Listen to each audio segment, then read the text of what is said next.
23장 Employment and Unemployment에 대한 이야기고요. 교과서에서의 21장, 22장은 경제 성장에 대한 이야기인데 제도와 경제 성장에 대한 이야기인데 뭐 굉장히 개인적으로 저도 이제 관심이 많고 그런 분야이긴 합니다만 아무래도 이제 경제학 원론 후반부의 전체 우리가 다뤄야 될 내용과 비교했을 때는 이제 스킵해도 큰 문제가 없을 것 같아서 21장과 22장은 스킵하고요. 23장으로 넘어가겠습니다.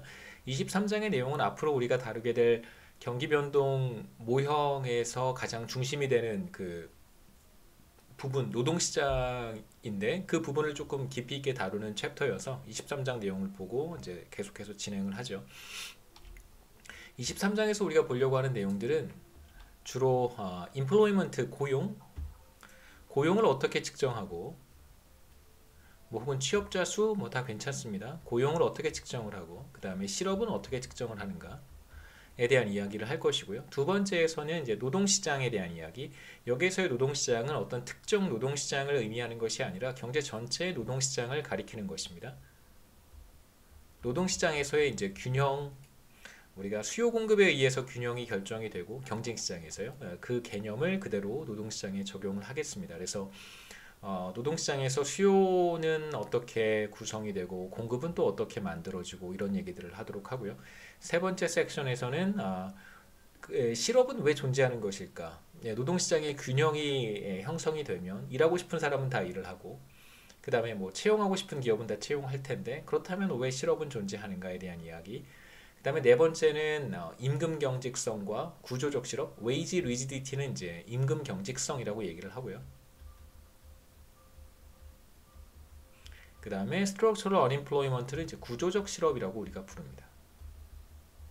그러니까 구조적 실업과 임금 경직성에 대한 이야기를 할 거고요. 몇 가지 이제 임금 경직성의 사례들 여기서 볼 거예요. 미니멈 웨이지 러, 최저임금 제도라든가 그 다음에 노동조합, 레이버 유니언스를 노동조합이라고 합니다. 그 다음에 컬렉티브 바게닝이 이제 그 집단 교섭 뭐라 그러죠? 단체 협상, 단체 교섭,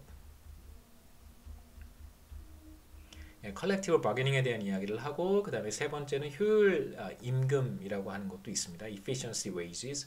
그러니까 그 어떤 기업에서 일을 하는 경우 또 어떤 산업이나 어떤 섹터에서 일을 하는 경우에 조금 더 높은 임금을 받는 경우가 있어요. 뭐 상당히 많은 임금을 받는 경우도 있습니다만 그러니까 그러한 임금 차이가 왜 나타나는지 그리고 이제 비교적 그런 섹터나 그런 부문에서의 높은 임금이 잘 떨어지지 않는 경향이 있는 임금 격차가 해소가 되지 않는 경우가 있는데 그러한 임금 격차가 왜 생기고 높은 임금이 왜 잘 떨어지지 않는지 어떤 분야에서 그런 이야기들을 이제 efficiency wage의 관점에서 설명을 할 수 있고 네 번째 downward wage rigidity는 임금의 하방 이 말 되게 안 좋아하는데요.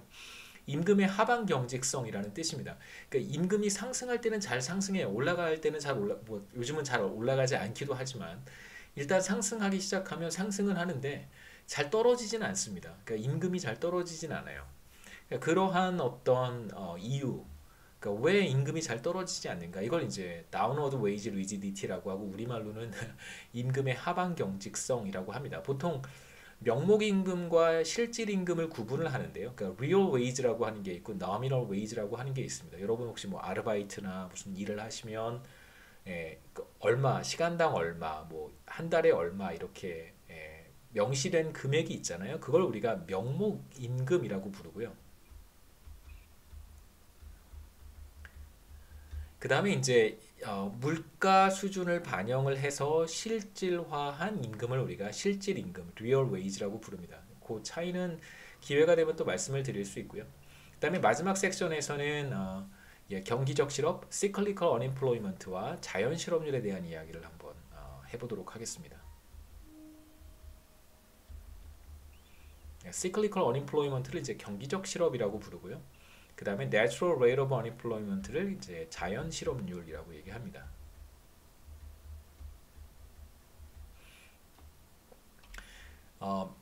고용과 실업을 이제 측정하는 것부터 한번 살펴보도록 할 텐데요. 우선 그 누가 일을 하고 있고, 그러니까 취업자가 어떤 사람들이 취업자고, 어떤 사람들이 실업자인가를 구분하기 위해서는 어떤 기준이 필요하겠죠.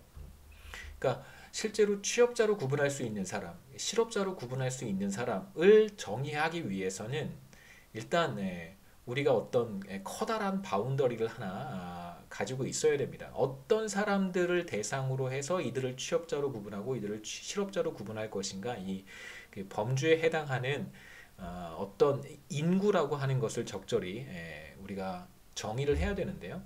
인구에 대한 정의입니다. 여기에서는 우선 몇몇 사람들, 어떤 유형의 사람들은 우리가 이 구분해서 배제를 하는데, 그러니까 인구라고 하는, 그러니까 population이라고 해서 지금 제가 말씀드리는 인구는 한 국가를 구성하는 모든 구성원들을 가리키는 것은 아니에요. 그러니까 어떤 사람들이 빠지냐면 우선 한국 기준으로 보면 15세 미만은 빠집니다. 15세 미만은 포함되지 않아요. 그러니까 기본적으로 15세 미만에 해당하는 사람을 고용할 경우에는 child labor에 해당하기 때문에 불법입니다. 15세 미만은 우리가 생각하는 인구에 들어가지 않고, 그 다음에 이제 군대에 있거나 혹은 뭐 경찰로 복무하는 사람들, 이런 사람들도 제외가 되고요. 그 다음에 institutionalized people이라고 하는 것은 여기 널싱홈이라든가 감옥에 있는 사람들, 그러니까 실형을 선고받아서 이제 교도소에 재소하고 있는 재소자들과, 그 다음에 그 건강상의 이유로 몸이 이제 불편해서 혹은 여러 가지 이제 심신 장애, 뭐 육체적 장애로 인해서 기관이나 요양원, 어떤 보호소 같은 곳에 계시는 분들도 우리가 생각하는 인구에서 배제가 됩니다. 기본적으로 일을 할 수 없는 사람들이기 때문에 그렇죠. 그래서 이런 사람들을 제외하고 우리가 취업이라든가 실업으로 구분할 수 있는 사람들을 이제 15세 이상 인구라고 불러요. 그래서 한국에서는 이들을 15세 이상 인구라고 정의합니다. 그래서 말씀드렸듯이 15세 이상 인구라고 해서 15세 이상 모든 인구가 다 들어가는 게 아니라 당연히 이 두 사람은 제외가 되겠죠.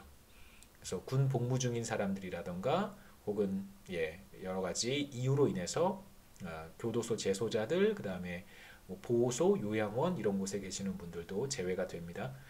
그래서 뭐 편의상 potential workers라고 여기서 교과서에서는 부르는데요. 그냥 여러분들은 15세 이상 인구라고 제가 말씀드렸으니까 이렇게 생각하고 계시면 좋겠습니다.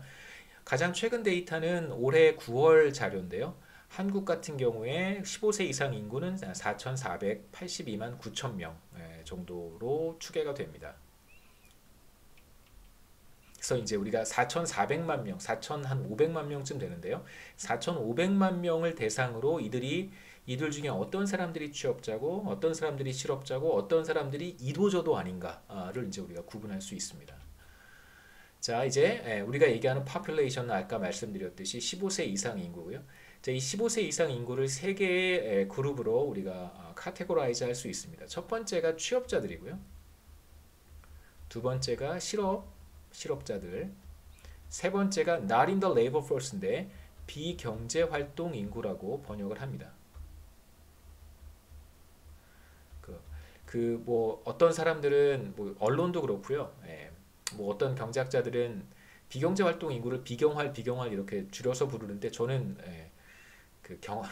경험적으로 그런 분들 만나서 이렇게, 저도 전공이 이제 이쪽이잖아요. 23장이 제 전공 분야인데, 제 개인적인 전공 분야인데, 물론 이것만 하는 건 아닙니다만, 제가 이제 경제학 박사를 학위를 받을 때 이제 이쪽 분야로 이제 경제학 박사 학위를 받았고요. 특히 제가 이제 not in the labor force를 많이 들여다봤어요. 근데 개인적으로 이제 비경제활동 인구를 비경활이라고 부르는 사람들을 만나보면 잘 모르시는 분들이 많아요. 그러니까 노동시장에 대해서 이렇게 깊은 이해라든가 어떤 노동시장에서 벌어지는 다이나믹스, 그 다음에 사람들의 어떤 개인적인 선택과 의사결정의 문제, 그 다음에 노동시장의 뭐 서치, 매칭 문제, 뭐 이런 문제, 그 다음에 임금 결정에 대한 이야기, 굉장히 다양한 이슈들이 많은데, 그 다음에 뭐 왜 이 사람들이 비경제 활동 인구에 있는지 이런 것들을 자세히 잘 모르시는데, 저는 개인적으로 잘 모르면서 뭔가 이렇게 줄여 말하고 이런 거 좋아하진 않습니다. 그래서 나는 그러면 안 되겠다라는 생각이 들어요. 일종의 반면교사죠. 저도 사실은 잘 모르는 부분이 있잖아요. 이제 뭐 저라고 그래서 경제학 박사라 해서 모든 걸 다 아는 사람도 아니고 제 분야에 대해서도 제가 다 아는 것도 아니고요. 예, 그래서 혹시라도 나와 같은 생각을 하는 사람이 있으면 이제 비경제 활동 인구를 저는 줄이지 않고 그냥 비경제 활동 인구라고 얘기를 합니다. 그 첫 번째, 취업자들은 어떤 사람들을 가리키냐면 기본적으로 일을 하고 있는 사람들인데요. 여기에는 이제 풀타임 워커도 들어가고 파트타임 워커도 들어가요. 그래서 풀타임 워커를 우리가 전일제 근로자라고 이야기를 하고 우리나라에서는 한국에서는 우리나라라는 표현을 잘 안 쓰려고 해요. 왜냐하면 그 굉장히 조금 어색한 표현이에요. 그러니까 여러분 아시겠지만 유럽을 가나 어디 뭐 영어권 국가에 가나 그런 표현 잘 안 써요. 뭐 in this country라고 얘기를 하지. in my country, 뭐 in our country 이런 표현 잘 안 써요. in this country라는 표현을 쓰죠. 이 나라에서는이라는 표현이 사실은 더 객관적인 표현입니다. 그러니까 만약에 제가 말하는 상대방이 한 대한민국 국적자가 아니면 우리나라라고 표현하는 것은 사실 그 사람에게 대한 어떤 배제 대화에서의 어떤 뭐랄까요? 약간 이제 차별 혹은 배제에 대한 느낌을 가질 것 같아서 우리나라라는 표현도 사실은 좀 저는 개인적으로 좋아하진 않는데 입에 붙어서 죄송합니다. 전일제 그 다음에 파트타임은 시간제 근로라고 얘기를 해요. 그래서 파트타임이든 풀타임이든 일을 하고 있는 사람들을 우리가 취업자들이라고 이제 정의를 합니다. 2020년 9월 기준으로 2,680만 명 정도가 이제 취업자들이고요. 그 다음에 두 번째 카테고리가 바로 실업이었었는데 이제 어떤 사람들을 우리가 실업자라고 부르는가 크게 이제 두 가지 기준이 있습니다만 보통 이제 세 가지 기준으로 우리가 구분을 하기는 하는데요. 우선 세 가지 기준입니다. 첫 번째, 현재 일을 하고 있어서는 안 돼요. 그 do not have paid job. 지금 일자리가 없는 사람이고요. 두 번째 기준은 지난 4주 동안 잡 서치를 적극적으로 한 사람들, 적극적으로 구직 활동을 했는가가 두 번째 기준입니다. 네, 세 번째 기준은 뭐냐면 지금 당장 잡 오퍼가 온다면 그걸 수용할 수 있는 사람이어야 돼요. 그래서 일을 할 수 있는 상태. 첫 번째 잡이 없고 두 번째 지난 4주 동안 적극적으로 구직 활동을 했고 세 번째 일자리가 있으면 지금 그 일을 받아들일 수 있는 사람. 그 세 가지 조건을 충족을 해야 우리가 실업자들이라고 부릅니다. 그러니까 실제로 지금 일자리도 없고 뭐 일이 주어지면 일할 용의가 얼마든지 있는데 이제 두 번째죠. 지난 4주 동안 적극적으로 구직 활동을 하지는 않았어요. 그냥 조금 소극적이었어요. 여기서 이제 적극적이라고 하는 것도 굉장히 좀 추상적으로 들릴 수 있는데 여기서 이제 적극적이라고 하는 것은 뭐 정부가 제공하는 이제 잡 서치를 도와주는 그런 기관들이 있어요. 그런 이제 기관들의 도움을 받았는가가 매우 중요한 기준이 되고요. 그 다음에 실제로 인터뷰를 다녔는가도 하나의 이제 중요한 기준이 됩니다. 그래서 보통 한 두세 가지 정도의 기준이 충족이 되면 적극적으로 구직 활동을 했다고 보는 거죠. 말씀드렸듯이 뭐 알선 기관, 구직 알선 기관들, 정부에서 제공하는 서비스 같은 것들을 이용했는지, 두 번째는 잡 인터뷰를 실제로 했는가, 뭐 이 정도 두 가지만 충족을 해도 적극적으로 구직 활동을 했다고 이제 간주를 합니다. 그 다음에 그 몇 가지 이제 우리가 조금 이제 미묘하게 한번 생각해 볼 만한 것들은 그 레이드 오프 된 사람들, 그러니까 이제 실직자들, 해고된 사람들이죠. 그러니까 파이어 된 사람들은 아니고요. 레이드 오프 된 사람들, 레이드 오프와 파이어는 다릅니다. 그러니까 파이어라고 하는 것은 자신에게 뭔가 잘못이 있어서 뭐 근무 태도라든가 혹은 뭐 어떤 사건 사고라든가 범죄라든가 이런 여러 가지 이유로 인해서 모든 과실이 이제 본인한테 있어서 워커가 이제 부득이하게 직장을 그만둬야 되는 상황은 이제 파이어고요. 그런 경우에는 실업급여도 받을 수 없습니다. 그런데 이제 이 그 고용관계가 종료된 이후가 어떤 기업의 경영상의 이유라든가 혹은 뭐 정리해고 이런 것들 생각해 볼 수 있겠죠. 그런 경우에는 이제 우리가 레이드 오프라고 이야기를 하고요. 레이드 오프, 그러니까 해고된 사람들의 경우에도 어떨 때에 그러니까 모든 경우에 다 이제 실업자로 구분하지는 않습니다. 이제 언제 실업자가 되냐면 무조건 다 실업자가 되는 것은 아니고요. 해고됐다고 해서 적극적으로 구직 활동을 해야지만 이 사람이 이제 실업자로 카운트가 되는 것이고, 그 그다음에 이제 학생이라든가 혹은 실질적으로 자녀들을 테이크케어를 하고 있는 그런 부모들의 경우에는 어, 부모들의 경우에는 실업자로 카운트하지 않습니다. 보시면 실제로 이제 일자리가 없고 그 다음에 적극적으로 구직 활동을 하지 않은 뭐 학생들이라든가 혹은 뭐 자녀들을 테이크케어하는 부모들이라든가 이런 분들은 실업자로 카운트되지 않습니다. 그래서 올해 9월 기준으로 보면 이제 실업자들의 숫자는 대략 한 108만 명에서 109만 명 정도 되고요. 비교적 평균보다 조금 더 높은 수치이기는 합니다. 제가 나중에 그림으로 퍼센티지로도 보여드리고 그림으로도 보여드릴게요. 그 다음에 이제 레이버 포스라고 하는 것은 경제활동 인구인데요.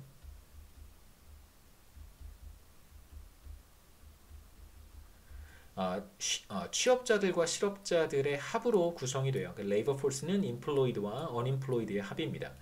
그 다음에 이제 또 하나의 카테고리가 있는데 말씀드렸듯이 not in the labor force예요. 첫 번째가 취업자, 두 번째가 실업자, 세 번째가 비경제 활동 인구입니다. 그래서 population 15세 이상 인구 가운데 일부는 취업자, 일부는 실업자. 그러면 이제 그 나머지들이 있겠죠. 그 나머지들이 바로 not in the labor force 비경제 활동 인구입니다.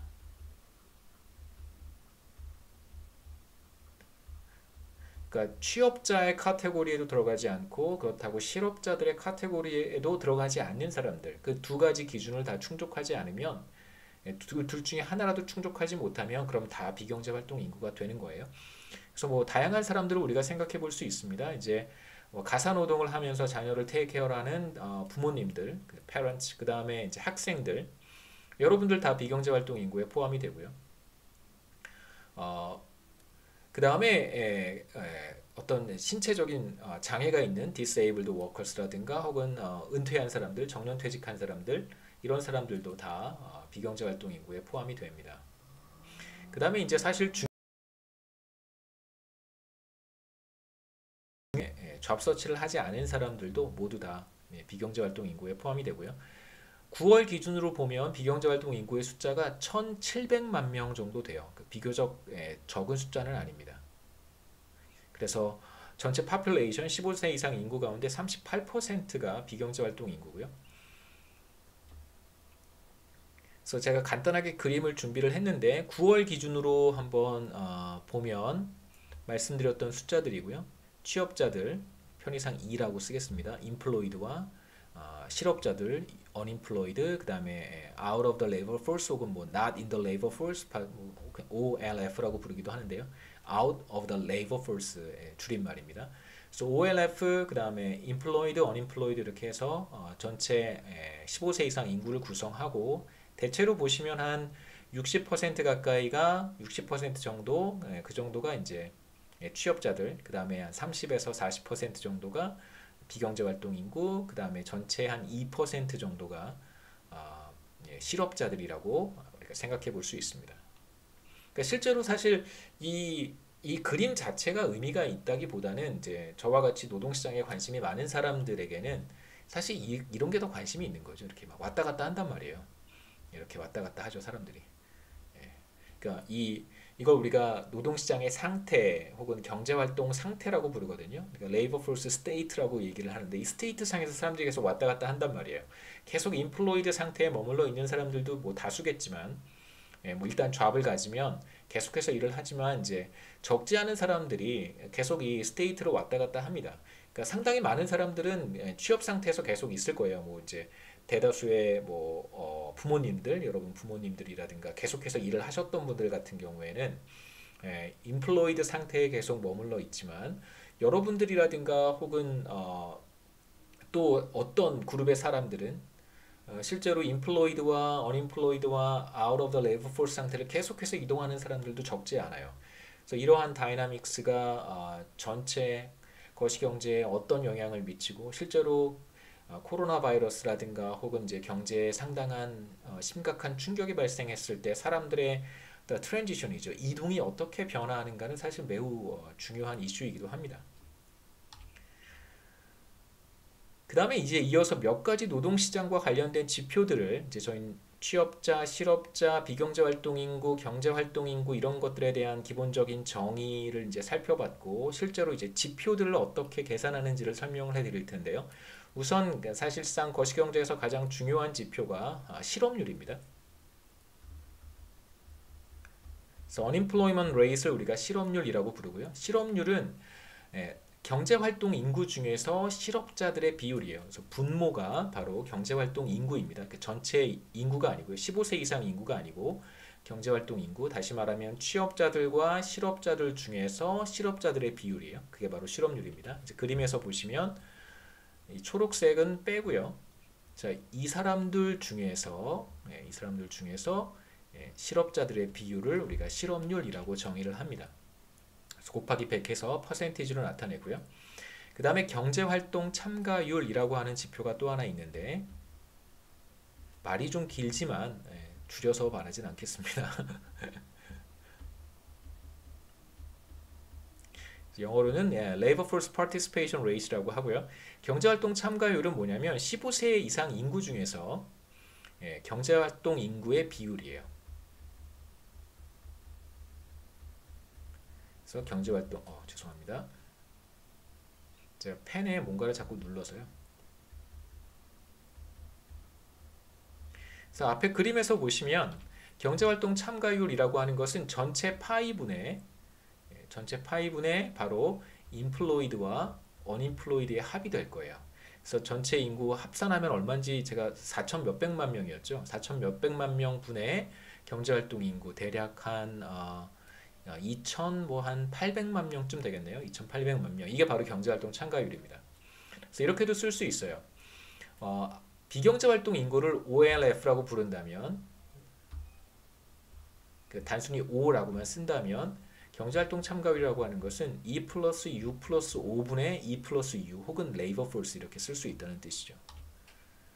그래서 다른 지표들도 제가 한번 데이터를 이용해서 계산을 해봤습니다. 보시죠. 경제활동 인구, Labor Force는 제가 더해보면 취업자들과 실업자들을 더해보면 대략 한 2,890만 명쯤 되고요. thousand니까요. 2,800만 명 조금 안 됩니다.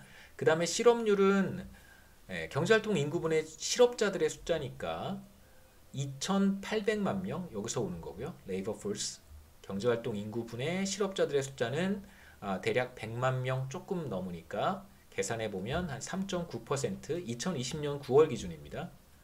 3.9%고요. 그 다음에 경제활동 참가율은 전체 15세 이상 인구 중에서 계산해 보면 4,500만 명 조금 안 되죠. 분의 이제 경제활동 인구는 아까 계산했습니다. 2,800만 명. 그래서 비율 계산해 보면 62.18%. 다시 말하면 전체 인구 중에서 대략 한 62% 정도가 일을 하고 있거나 구직 활동을 하고 있다. 이렇게 얘기할 수 있겠죠. 그 다음에 이제 몇 가지 우리가 봤던 지표 이외에 어떤 노동시장의 상태를 조금 더 폭넓게 좀 생각해 볼 수 있는 그런 지표들이 있습니다. 첫 번째가 이제 discouraged workers라고 하는 것과 그 다음에 이제 underemployed workers라고 하는 건데요. 구직 단념자라고 보통 우리는 번역을 합니다. 구직 단념자. 그러니까 discourage 된 거죠. 뭔가 이렇게 포기한 사람들.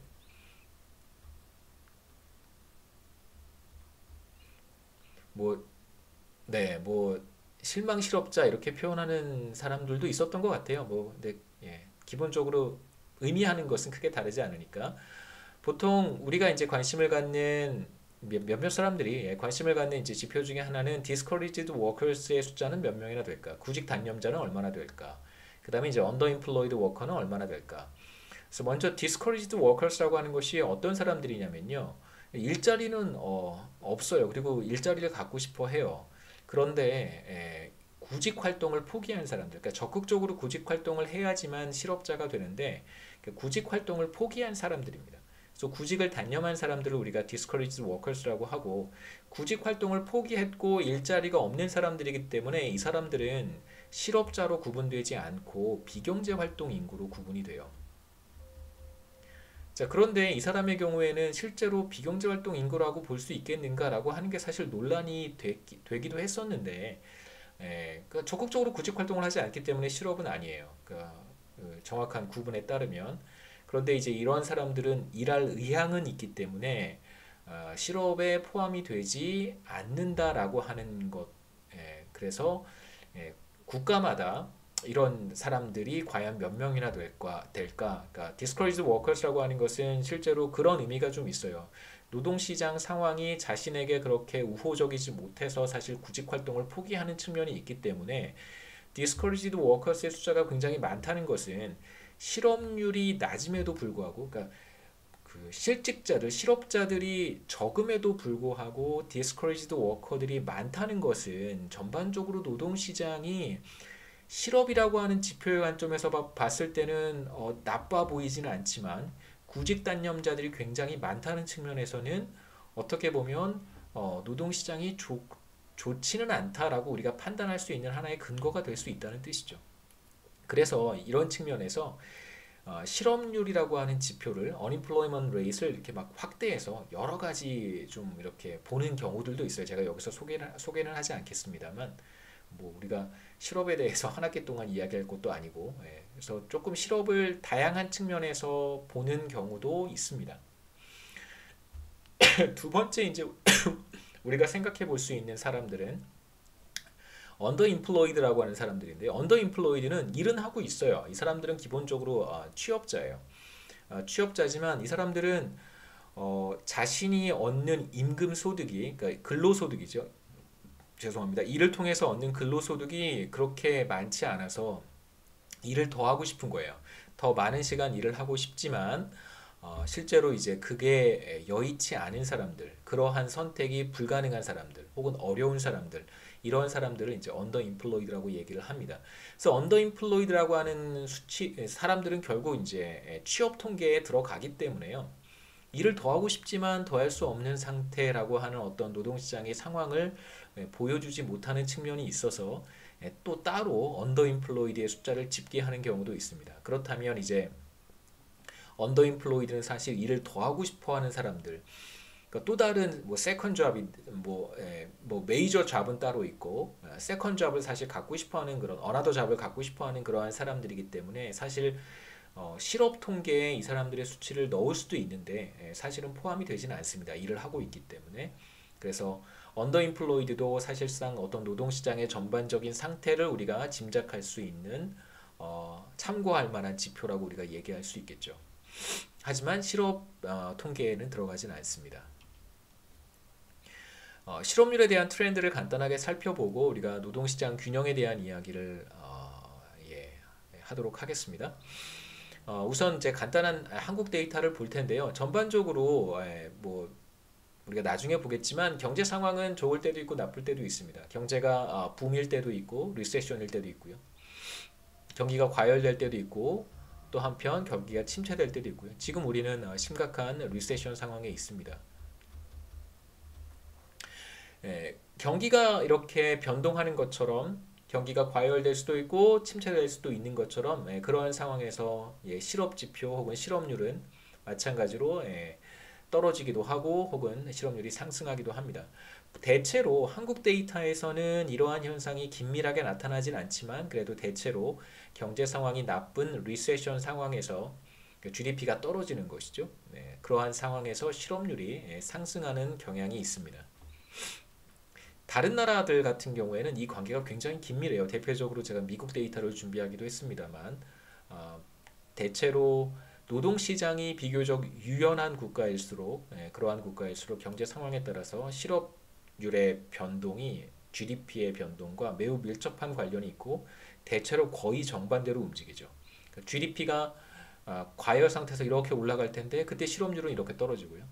그 다음에 지금과 같은 리세션 상황에서 GDP가 곤두박질 칠 텐데 그러한 상황에서 실업률은 또 가파르게 상승하는, 그래서 GDP의 어떤 경기 변동 모습과 실업률의 경기 변동 모습이 대체로 미러 이미지를 갖는 경우가 한국에서는 잘 나타나질 않지만 뭐 안 나타난다는 뜻이 아니고요. 그렇게 긴밀하지 않아요. 하지만 다른 나라들 다수의 국가들에서는 매우 긴밀하게 나타납니다. 이게 한국의 실업률 데이터인데요. 보시면 가장 높았던 시기가 있었습니다. 그래서 2000년 이었으니까요. 이 기간이 바로 한 번쯤 들어보셨을 IMF 경제 위기고, 그 이후에는 이제 어느 정도 안정이 됐고요. 한 번 이렇게 올라갔던 시기가 바로 글로벌 금융 위기, Great Recession이라고 부르는 시기고요. 그 다음에 이제 최근 들어서는 그렇게 상황이 나쁘진 않지만 그래도 비교적 높은, 최근 들어서는 이제 높은 수치를 기록을 했습니다.